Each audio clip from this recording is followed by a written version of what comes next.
Hello students, we have discussed about the unit cell BCC and primitive unit cell. Today we are going to discuss about the FCC, that is face centered cubic unit cell, that is face centered cubic unit cell. Okay और इसे हम प्यार से क्या बोलते हैं, FCC बोलते हैं. ठीक है, तो इसमें भी कुछ टॉपिक्स हमें डिस्कस करने होंगे. जैसे फर्स्ट टॉपिक हमारा होगा effective number of atoms. Effective number of atoms,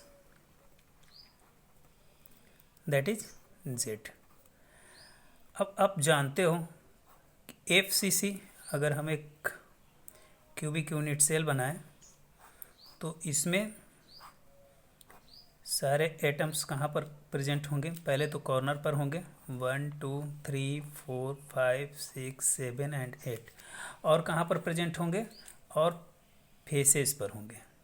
एक यहाँ पर टॉप वाले पर, साइड वाले फेस पर, ये साइड वाले फेस पर, एक बैक वाले फेस पर, एक फ्रंट वाले फेस पर और एक डाउनवर्ड वाले फेस पर.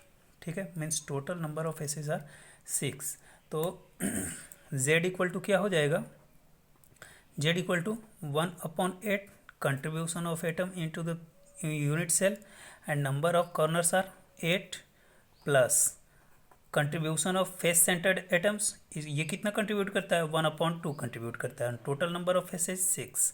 It will be 1 and it will be 3. 1 plus 3 is equal to 4. अब सेकेंड टॉपिक आता है हमारा कोऑर्डिनेशन नंबर.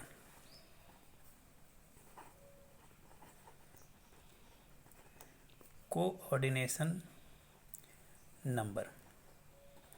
अब बताओ कोऑर्डिनेशन नंबर क्या होता है. आप जानते हो coordination number the number of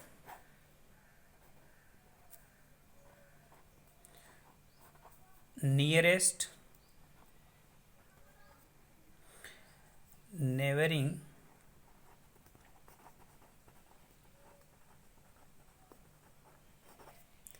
atoms in a packing.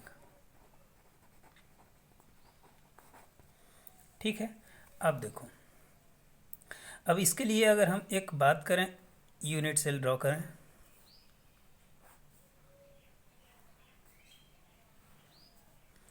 ये होगा हमारा क्यूबिक यूनिट सेल. ये सारे कॉर्नर्स एक दूसरे से अटैच होंगे. Atoms present are 1 2 3 4 5 6 7 and 8. कहता है coordination number the number of nearest neighbouring atoms. Nearest हमें कैसे पता चलेगा, एक फेस सेंटर यहाँ होता है. ठीक है, तो देखो, अगर इससे हम बात करें तो यहाँ से यहाँ तक का डिस्टेंस, ये डिस्टेंस हमारा कितना होगा, ये डिस्टेंस हमारा कितना होगा, A/√2 होगा. ठीक है, और सिमिलरली ये डिस्टेंस कितना होगा, ये भी होगा हमारा A/√2 होगा.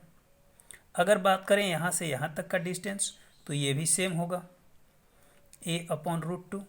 और ये डिस्टेंस अगर बात करें तो ये डिस्टेंस भी हमारा क्या होगा, सेम होगा. ठीक है, तो अब देखो, अगर यहाँ से डिस्टेंस यहाँ तक की बात करते हैं तो ये कितना होगा, A डिस्टेंस पर होगा, ये A डिस्टेंस पर होगा. अगर यहाँ से अगर हम इसकी बात करते हैं तो ये भी √3/2. तो ये वाला जो डिस्टेंस होगा, सारे डिस्टेंस क्या हो रहे हैं, ज़्यादा हो रहे हैं. तो इस केस में बताओ total number of coordination number कितना होगा.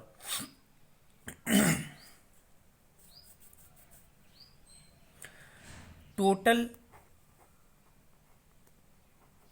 Coordination number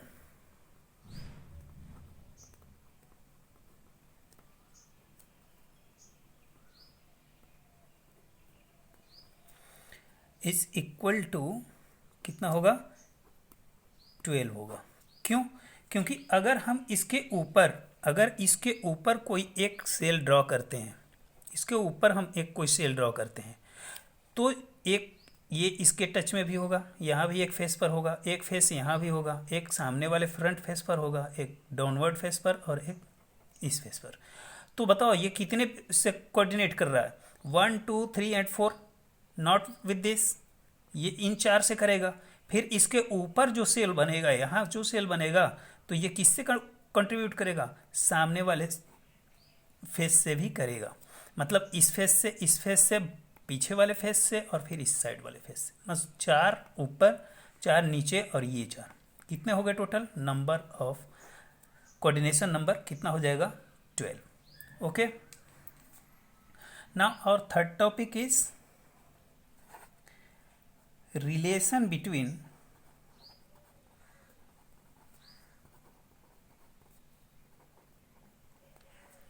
A and R।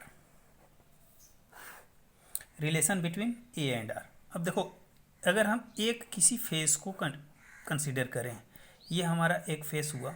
अब इस फेस पर टोटल एटम्स, ये तो कॉर्नर वाले एटम हो गए, ये फेस वाले एटम हो गए, और फिर ये क्या हो गए, कॉर्नर वाले एटम हो गए। तो बताओ यहाँ से लेकर और यहाँ तक का डिस्टेंस, ये डिस्टेंस कितना होगा, ये डिस्टेंस हमारा कितना होगा, √2a होगा। ये टोटल डिस्टेंस कितना हो गया, √2a। अब बताओ अब देखो यहाँ से और यहाँ तक का डिस्टेंस, इस एटम से इस एटम तक का डिस्टेंस कितना है, a। ये डिस्टेंस कितना है, a। तो ये कितना है, r।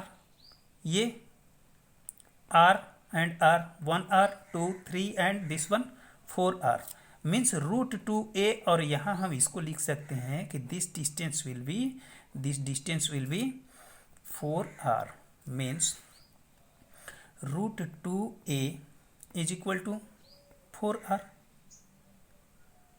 तो r इक्वल टू क्या हो जाएगा, r equal to √2a upon 4 हो जाएगा। √2a अपॉन 4, √2a अपॉन 4 को अगर हम रूट को हटाने की कोशिश करें तो √2 upon √2, it will be √2 2a upon 4√2, 2 is equal to a upon 2√2 होगा। Means r will be equal to a upon 2√2। This is the relation between a and r।